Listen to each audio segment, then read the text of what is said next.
जो उन्होंने इंडिया का एक ओहदा जो है, हमारी जो इज्जत उन्होंने एक बनाई है पूरी दुनिया में कि इंडियंस आर सुपीरियर रेस।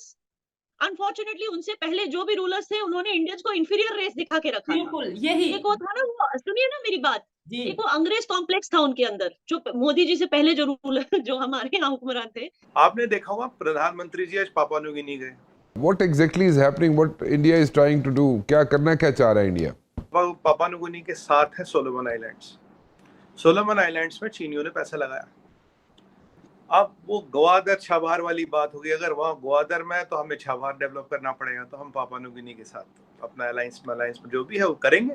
जितने भी इंडिया से हम जर्नलिस्ट देखते हैं या एक्टिविस्ट देखते हैं, इवन आम जो पब्लिक है, कॉमन पब्लिक है इंडिया की, एक अजीब सा कॉन्फिडेंस इन दिनों हम देख रहे हैं पब्लिक में। आज अगर किसी से बात करें चाइना के साथ कैसे रिलेशन, वो कहता है चाइना कौन, हमें चाइना से फर्क नहीं पड़ता। भारत शायद G7 को G8 बना दे, उसको किसी स्टेज पे ये कहा जाए कि आप भी इस ग्रुप के मेंबर बन जाएं। पापुआ न्यू गिनी ने चाइना का इन्वेस्टमेंट लेने से मना कर दिया।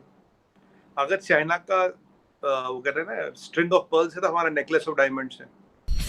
नमस्ते दोस्तों, जय हिंद। हिंदुस्तान स्पेशल में आपका स्वागत है दोस्तों। जापान में G7 शिखर सम्मेलन में शामिल होने के बाद prime minister Modi Papua New गिनी पहुंचे। यहां उनका भव्य स्वागत हुआ। दरअसल पापुआ न्यू गिनी के एयरपोर्ट पर मेजबान देश के प्रधानमंत्री जेम्स मारापे ने पैर छूकर प्राइम मिनिस्टर मोदी का स्वागत किया। भारत की ओर से नरेंद्र मोदी पहले प्रधानमंत्री हैं जो कि पापुआ न्यू गिनी के दौरे पर पहुंचे हैं। प्राइम मिनिस्टर मोदी का यह स्वागत इसलिए भी खास है कि उस देश में नियम है कि वहां पर सूर्यास्त के बाद आने वाले किसी भी नेता का औपचारिक स्वागत नहीं किया जाता, लेकिन प्राइम मिनिस्टर मोदी के पहुंचने पर उनका भव्य स्वागत किया गया। प्राइम मिनिस्टर मोदी वो पहले शख्स हैं जिनके लिए इस देश ने अपनी पुरानी परंपरा को तोड़ा है। प्रशांत महासागर में स्थित यह देश रात्रि पहर में विदेशी मेहमानों का राजकीय सम्मान के साथ स्वागत नहीं करता, लेकिन भारत की अहमियत और वैश्विक मंच पर प्राइम मिनिस्टर मोदी की बढ़ती साख को देखते हुए वहां की सरकार ने यह फैसला लिया। अब प्राइम मिनिस्टर मोदी का इस देश में भव्य स्वागत एक पाकिस्तान सख्ते में है। या ना, मैंने आपकी गुफ्तगू से, आपकी बातों से, और ना सिर्फ आपकी बातों से, जितने भी इंडिया से हम जर्नलिस्ट देखते हैं या एक्टिविस्ट देखते हैं, इवन आम जो पब्लिक है, कॉमन पब्लिक है इंडिया की, एक अजीब सा कॉन्फिडेंस इन दिनों हम देख रहे हैं पब्लिक में। आज अगर किसी से बात करें चाइना के साथ कैसे रिलेशन, वो कहता है चाइना कौन, हमें चाइना से फर्क नहीं पड़ता। आपने बोला चाइना का क्या, सऊदीया का क्या, मतलब ये कॉन्फिडेंस यूथ में कैसे आया? ये विजन का कोई फर्क है? पीएम मोदी की भी जो विजन है उसको लेकर आप लोग चल रहे हैं, या फिर एजुकेशन का फर्क है, या फिर आप कह लें कि अपनी खामियों को छुपाने के लिए इतना कॉन्फिडेंट हो रहे हैं? मतलब वो एक माइंड में बात आ रही है, तो आपसे पूछ रहा हूँ। देखिए, कॉन्फिडेंट हम लोग इसलिए हैं बिकॉज़ यस, जब से मोदी जी पावर में आए हैं, स्टार्टिंग में हमें भी लगता था ये क्या प्राइम मिनिस्टर है भाई, ये खाली दुनिया घूमने में इंटरेस्टेड है। लेकिन जो उन्होंने इंडिया का एक ओहदा जो है, हमारी जो इज्जत उन्होंने एक बनाई है पूरी दुनिया में कि Indians are superior race. Unfortunately उनसे पहले जो भी रूलर्स थे उन्होंने इंडियंस को इंफीरियर रेस दिखा के रखा था। बिल्कुल यही। एक वो था ना, वो सुनिए ना मेरी बात। जी। एक वो अंग्रेज कॉम्प्लेक्स था उनके अंदर, जो मोदी जी से पहले जो रूलर जो हमारे यहाँ हुक्मरान थे, हुकूमत होती थी, उनको एक अंग्रेजों वाला कीड़ा था कि इंडियंस को हमेशा दिखाओ कि दे आर इंफीरियर। क्यों? क्योंकि वर्ल्ड बैंक से वो भी बहुत सारा चंदा लेते थे कि भाई इंडियन भूखे नंगे हैं, मर रहे हैं, तो हमें उनके पेट भरने के लिए पैसा चाहिए। तो वर्ल्ड बैंक से बहुत बड़े-बड़े फंड्स उठाया करते थे, जिसमें से शायद 1-2% वो इंडिया के डेवलपमेंट में डालते थे, बाकी अपनी तिजोरी में डालते थे। वरना आपको क्या लगता है, ये जो पूरा ऊपर से नीचे जो कन्याकुमारी से कश्मीर तक जो चलकर जो इतनी बड़ी रैली करते हैं, ये सब फंडिंग कहाँ से आती है उनको? आप खुद सोचिए ना। तो एनीवे पता नहीं कितने हज़ारों स्कैम्स हुए थे 60 सालों में। हर एक चीज़ में स्कैम। जब वर्ल्ड बैंक से पैसा आता था 2G लाने के लिए इंडिया में, उसमें भी स्कैम। जब वर्ल्ड बैंक से पैसा आता था कोल को यूज़ करके इंफ्रास्ट्रक्चर डेवलप करने के लिए, उसमें भी स्कैम। हर एक चीज़ में coal scam, 2G scam, 3G scam, हर एक स्कैम। कॉमनवेल्थ स्कैम, मतलब इतने स्कैम होते थे। तो आप सोचिए कि वो एक ज़माना था और आज एक ज़माना है जब मोदी जी ने अपनी पूरी एनर्जी और अपनी पूरी गवर्नमेंट को इसी चीज़ में डाल दिया कि पूरी दुनिया में India should look like the fastest, not only look like but has proved itself to be one of the fastest developing economies. और लोगों की आप देखिए, हमारा पर कैपिटा इनकम बढ़ता जा रहा है।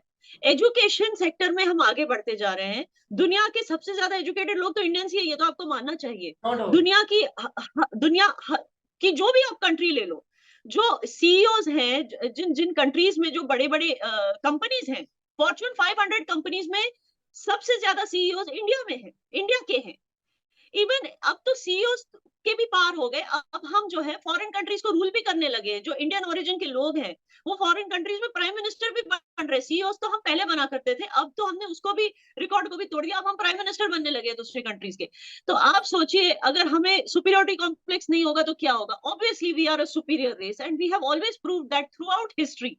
आप पूरे हिस्ट्री में ले लीजिए, हम कभी मुंह उठाकर किसी और की कंट्री में नहीं गए रूल करने के लिए, अटैक करने के लिए, लूटने के लिए। लेकिन हमारे कंट्री में हमेशा, चाहे वो अंग्रेज हैं, पोर्चुगीज हैं, चाहे वो अरबी हैं, सब हमारी कंट्री में घुसने की कोशिश उन्होंने की है। हमारा अलायंस हम अपने हिसाब से बनाते हैं। मैं आपको एक एग्जांपल बताता हूँ।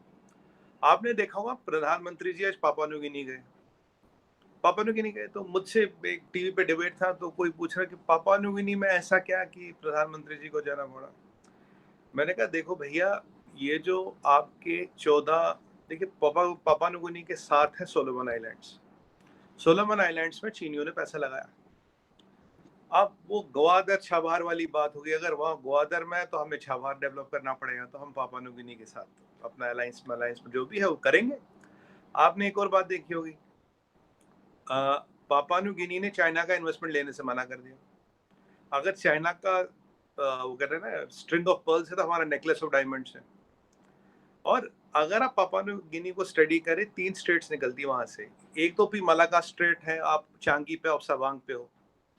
2 स्टेट्स और निकलती है, सांद्रा और लंबोक, जो लोग काफी नहीं जानते। They are not good for cargo to pass through, but military ships can pass through. तो if you get access to Papua New Guinea port, you can block all the 3 states for China. So ना cargo हिलेगा ना military हिलेगी।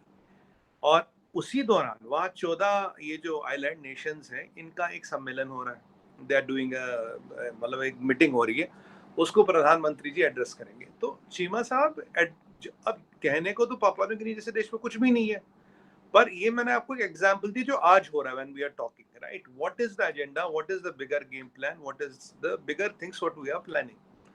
तो अब कोई चाहता कि आप हमारे मिलिट्री अलायंस करो, पर हम किसी पे डिपेंड होके कुछ नहीं कर रहे हैं। हमें जो चीजें करनी है अपनी लेवल पे कर रहे हैं। और ये तो कभी नहीं कहा गया, या किसी मेंबर ने ये नहीं कहा कि फ्यूचर में क्वाड का मिलिट्री चैप्टर नहीं होगा।